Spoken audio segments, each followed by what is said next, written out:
tanks, before steel engines, Japan's warriors rode shadows of flesh and bone, creatures bred for storms of arrows and rivers of blood. And yet, these warriors did not carry swords or banners. They carried men, and their loyalty carried empires.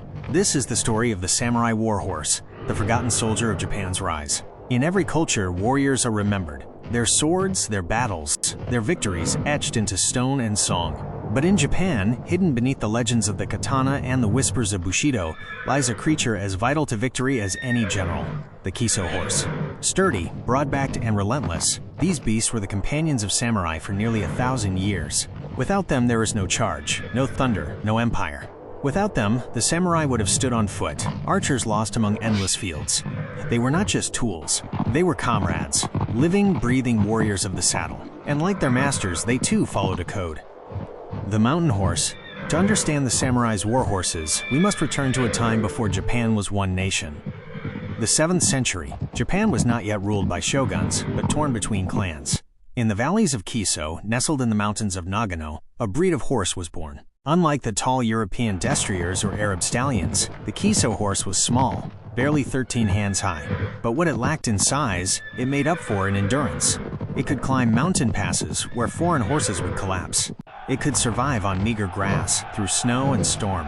The Nihon Shoki, Japan's second oldest chronicle, speaks of mounted warriors as early as the 8th century. They were not yet samurai, but they carried the seed of the horseman's art.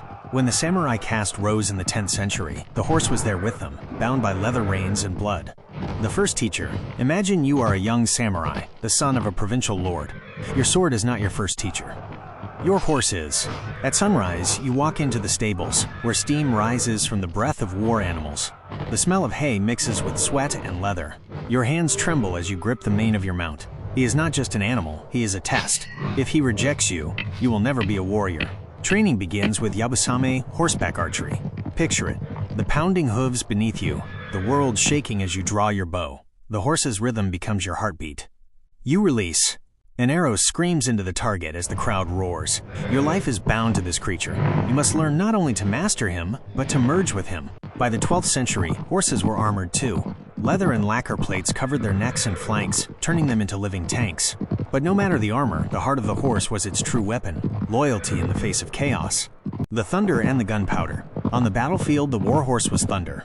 The Genpei War, 1180 to 1185, the legendary clash between the Taira and Minamoto clans, was fought not by infantry, but by cavalry. The decisive Battle of Dan no-ura was not merely men fighting men. It was mounted archers, loosing storms of arrows from horseback, their steeds surging through blood and tide. A single samurai on foot was vulnerable, but mounted, he became a god of war, able to strike, retreat, and charge again with devastating speed. One tale speaks of Minamoto no Yoshitsune, the brilliant young general who led cavalry charges that shattered the Taira. His warhorse carried him through impossible terrain, delivering him to victory after victory. But horses also shared in the horror. At the Battle of Nagashino in 1575, samurai cavalry, once feared across Japan, were cut down by volleys of arquebuses, the new European muskets. Horses fell by the dozens, their bodies piling in mud and blood. Their thunder met the gunpowder storm, and the age of the warhorse began to fracture. The thin line of loyalty, but beyond the battlefield there was something deeper, the bond. A samurai's horse was not nameless.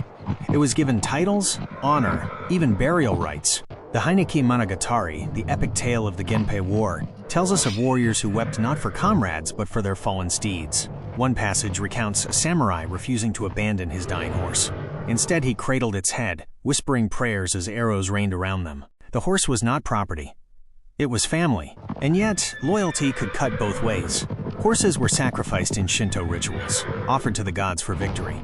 Some were drowned in rivers, others left at shrines, their spirits meant to gallop into the next world as messengers to the divine. The line between love and sacrifice was thin.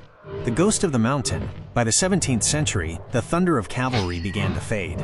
Guns changed the battlefield. The great samurai charges gave way to infantry lines and castle sieges. The horse, once the engine of war, became a symbol of status. No longer did samurai ride into open battle with arrows flying. They paraded in processions, their steeds adorned in silk instead of steel. By the Meiji Restoration of the 19th century, Western horses were imported. The native Kiso breed was seen as too small, too primitive.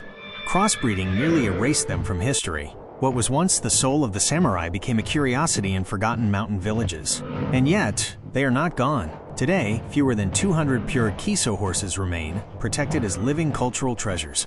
In Nagano, you can still see them, their eyes dark and ancient, carrying the memory of wars long past. The art of yabusame, mounted archery, also survives, performed in Shinto rituals with thunderous hooves echoing down modern streets.